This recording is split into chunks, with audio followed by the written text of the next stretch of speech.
If Arsenal wants to prove that they are worthy title contender this season, this is the kind of away game that they have to win. You have to go to a ground like the Amex and dominate. In all honesty, the Amex has not been kind to us.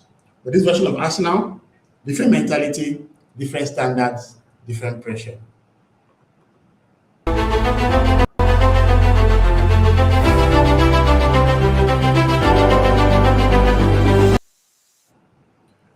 Welcome back to the About Arsenal.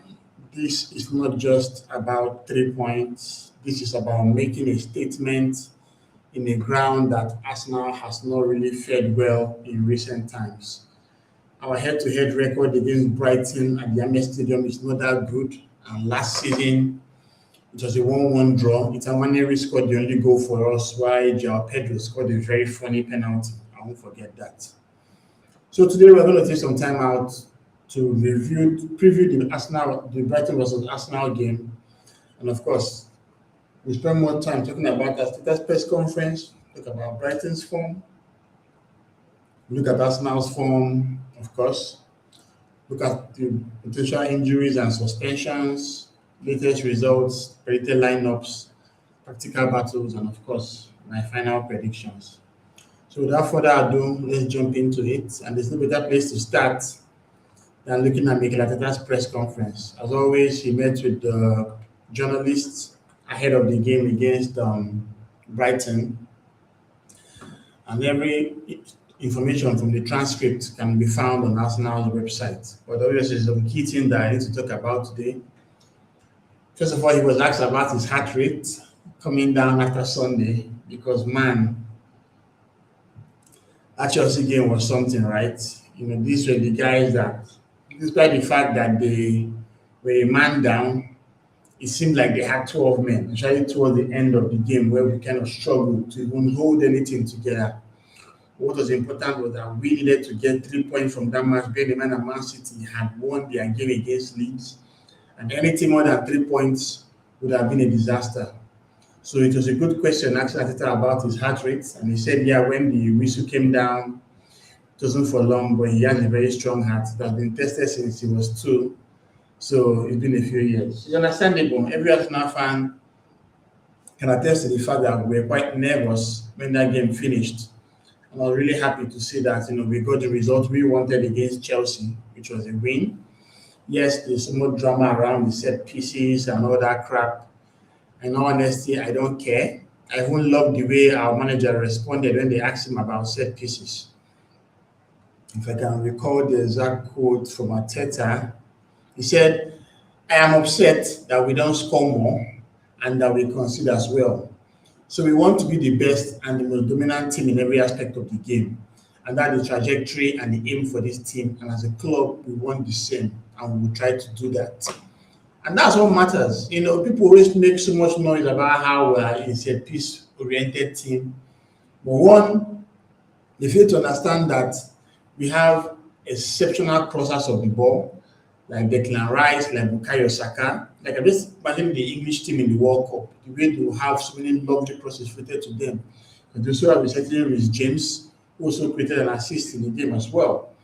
And in addition to having a very good set piece taker, you also need to have a good or a determined attacker of the ball. And there's no one more determined than Gabriel in aiming for those balls. You can see time and time without number. If he's not the one on the end of the cross himself, he will actually nod it back into the fray for someone to put it in there. Against Burnley, he did it for Gyökeres. And of course, against Chelsea, he did it for Saliba. Timber, who is never one of the tallest players in the game, still decided to, make himself very big.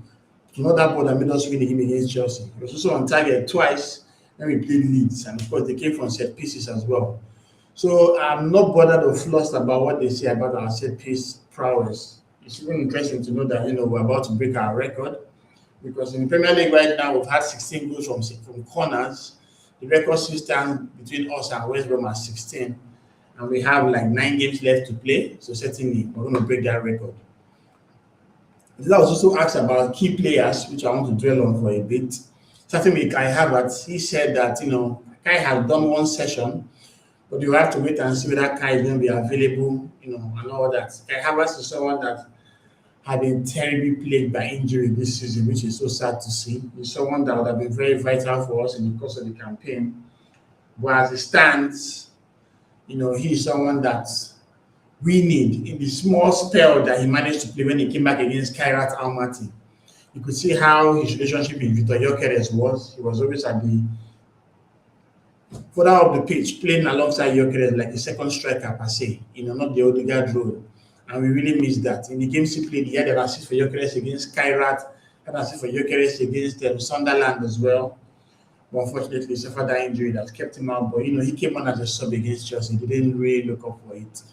But clearly, it needs Kai Havertz to, do his thing for us in the course of this campaign. Being when Odegaard is out as well, so he can play a lot of games in the attacking midfield role, which will be good. But it's just important because we have the FA Cup against Mansfield, we have the Carabao Cup final against Man City, also challenging in the league, and of course we're going to play Brighton Leverkusen, his former club, in the Champions League as well. So it's important to have someone like I have available for selection. When we ask about Odegaard, they said we will see. So that one clearly means that Odegaard is out. If Odegaard plays, I'll be surprised. His knee has really, really been a problem for him this campaign. He had a couple of shoulder injuries early in the season. Now he has had a knee injury as well, which is quite sad. Ben White is not available for selection. Max Darman is available now. More importantly was Declan Rice. Rice really pulled up in the game against Chelsea and had to be subbed for Christian Norgard. And it was like, you hope so. He was much better today, obviously, but we haven't trained. So I'm thinking that Rice might play. But at the same time, the way he sounded in the press conference didn't show like a safe Rice might be available for selection. He also hyped up Brighton, talking about how they're a good side, how they're well coached, how they've had a similar sequence for years. Asked about whether Eze can be effective in the wings, which is something that we might need to see. And of course, Mendy's minutes because he has played so many games for us.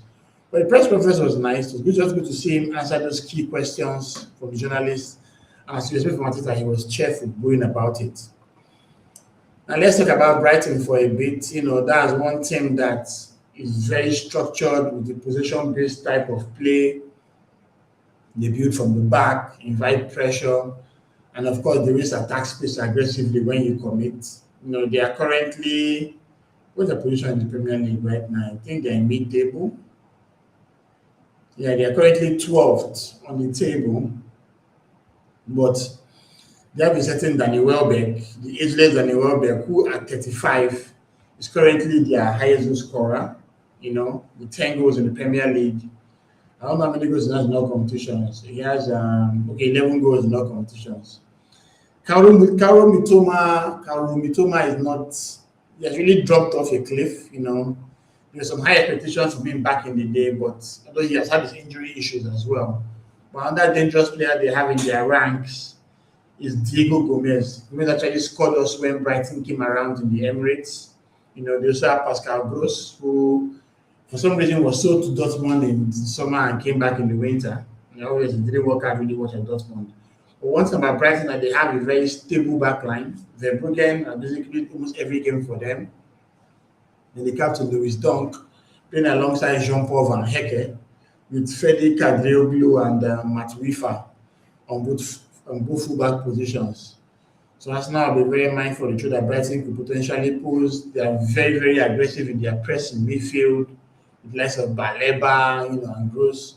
They overload the wide areas a lot. They force mistakes during the build-up, and they are a team that's renowned for shooting from half spaces. We'll talk more of their form when we look at the latest results slide. But they're at home. The Amex crowd will be very intense. But if we don't start strong, we allow them go into the game, and that's what we don't want to do. Brighton is a team that we reported from the win against Nottingham Forest at the Amex, and that's not how to be mindful of the threat that they could potentially pose. Of course, Arsenal, our form has been patchy per se, but honestly, we have been doing okay too. Since the loss of Man United, yes, we've had a bad run. There's a period where we had just 2 wins from 7. That was the spell where we drew with Nottingham Forest, drew with Liverpool, drew with Brentford, won Leeds and Sunderland. But of course, we now picked up some form by winning our London rivals. Tottenham were the first to give us some very sweet 3 points, and we went to the lane and smashed them up. And of course, Chelsea in this 2-1 victory that we had over the weekend. So Arsenal's form is quite good. Our defensive compactness, we have actually been conceding a lot of goals, in all honesty. But obviously, we have the likes of Raya to thank for such an amazing performance over the weekend. I can't look further than that Garnacho cross that almost went into the goal, because if you remember, that was the same type of effort that Jarrod Bowen played against Chelsea, and he went into the back of the net. Of course, we have our midfield control with Declan Rice and Mendy pulling the strings. Ibrahim is a very key player for us, but we need him to build some level of consistency. He was unplayable in North London derby, but when we played against Chelsea, he kind of looked out of sorts. Even though he played 90 minutes and had one shot with his left foot that was saved, it didn't really cut the mustard for me. No honesty in that game against Chelsea. And with Odegaard still out injured and Kai Havertz not fully fit, he will have more opportunities to keep playing. But Arsenal, they kind of start slow most of the time, and they need to improve on that. And one key thing that has been a bane for us is the fact that when we score, for some reason, we allow the opposition get back into the game real swift. So it's something that we have to also be mindful about. If you control the tempo well, we should be able to dominate this game, and that's what we're looking forward to. So to key injuries and suspensions, obviously I've spoken about that earlier when I talked about the Arteta press conference. But we can just delve some more. On the Brighton end, Yasin Ayari is out with a shoulder injury. It's very doubtful. We still have Adam Webster, the long-term defender, who had the knee injury for a while. He's not expected till April. Unfortunately, Stefano Zimas, the youngster they bought from FC Nuremberg, suffered an ACL injury and is not expected till next season. On the Arsenal side, Kai Havertz is doubtful. Had a training session, but don't know whether he'll be fit enough to start. Declan Rice had a knock in the game against Chelsea. We have the likes of Martin Odegaard, who is struggling with a knee injury. We have Max Darman, who is now back for selection. We have Ben White, who is out, as confirmed by Arteta. And of course, our long-term absentee is Mikel Merino, who had surgery on his foot. I will not be back till probably April or May. Looking at the latest results, Brighton, the last 5 games, they've lost 3 and 1 and 2. They had a shock home loss to Crystal Palace, and this was followed up with a narrow late loss to Aston Villa. Remember that game? That was one where Tyrone Mings led the ball and he went past Verbruggen. Then, of course, they played Liverpool in the FA Cup and were smashed 3-0. Then, of course, they played against Brentford. That's a surprise win. Everyone actually expected Brentford to get the result, the dub in that game. But unfortunately, Liverpool smashed them up. Brighton were coming up from their form against Man United in the FA Cup, but their road was ended when they played against Liverpool. For the Brentford game, they got a win, and of course, Nottingham Forest, a team that is currently locking on the relegation waters, they won that. Nottingham Forest has had 4 managers this campaign, which is crazy. And with this result, Brighton are currently on 12th place with 37 points, 9 wins, 10 draws, 9 defeats, which will basically put them in languishing in mid-table, which is where they probably would not mind being. Yes, they sold João Pedro for mega bucks this summer. I don't think they really replaced him well. Yes, I know they signed a couple of youngsters from Greece, but those guys haven't really turned up. You still have to hope on their own faithful, Danny Welbeck, to come up with the goods for them. As for us now, we've had some mixed results. 1-1 draw with Brentford. It was really annoying because there's a Bomeno which had made it 2-1. And of course, you have the 4-0 win against Wigan Athletic. That was where we smashed them up in the FA Cup. And we had a 2-2 draw against Wolves that sent everyone to kneel down. That was a game that we expected to have won, but for some reason, We did not. We had now had a 4-1 win against Tottenham Hotspurs and a 2-1 win against Chelsea. So to predicted lineups, I'm guessing that Verbruggen will be in goal for Brighton. Apologies. Fede Kagrioglu will be on the left back slot. Masvifa will be on the right back. Van Heke and Dunk will play together in the midfield. James Milner, fresh from breaking the Premier League appearance record, will play alongside Pascal Gross. I don't think Baleba has been playing for them in recent times. So this will be a chance for Milner to continue doing his thing at his age. Hinshelwood will play behind the striker Welbeck, while Mitoma and Gomez will provide width on the flanks. As for us now, David Raya will continue to remain in goal. He's had a knock in the Chelsea game, but Arteta has confirmed that he's available for selection. Nkapie has been in excellent form. I don't see Calafiori coming back to replace him. Timber obviously will beat on the goal he scored against Chelsea, and White is not even available for selection. So the only option beside Timber is Mosquera, and I think we will use Timber in this game. Gabriel and Saliba, of course, will play alongside each other. Rice should be fit to start the game, but if he's not fit, we can use Nogard there to play alongside Mendy. Eze will be in the 10. I'm opting for Martinelli on the left wing for this game rather than Trossard. Trossard is someone that needs to be taken off the team for a while. He has really been struggling with his form, and the performances have left a whole lot to be desired. Saka will be on the right, while Vitor Gyökeres will lead the line. So to keep tactical about it will all be about midfield control, wide areas. First 20 minutes now needs to block in and get the results. If we become too passive, we can allow Brighton to grow, and of course that will also affect the fans how they review the game. But once we dominate and score those goals that we need to score, to be a done deal. I'm not even bothered about how it's going to be. I know we have enough guys that can do the work. Midfield control is key. Rice and Mendy need to dictate the tempo so that Brighton will not suffocate us. The key is to actually have that quick vertical progression instead of slow recycling. So to my predictions, I think this one is going to be a 2-1 win for Arsenal. We have what it takes to actually get a result here and all that. So just to see how our lads pan out, because this is a game that we need to win.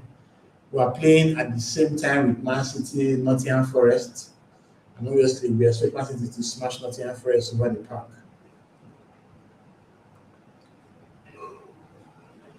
Yeah, so that's my match preview for the Brighton game.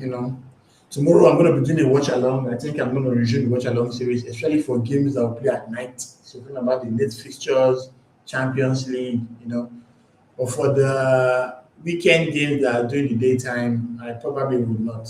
But let's just see. But I'm very certain tomorrow, with the grace of God, obviously, that I'm going to do a watch along. Looking forward to having you guys on that watch along. And after the watch along, we're going to have a match reaction stream. So the watch along will probably be from 8:30 or 8:15. We'll talk about the lineup all the way to 10:30. Then I'll go work on the slides for the match reaction, obviously. I'll have the match reaction by 11. It's probably going to be quite late, but just what it is, man. The content never stops, and I want to give you guys what you love. It's all about Arsenal. So don't forget to like and subscribe. And of course, I'll see you guys at the next video. Until then, come on, you guys.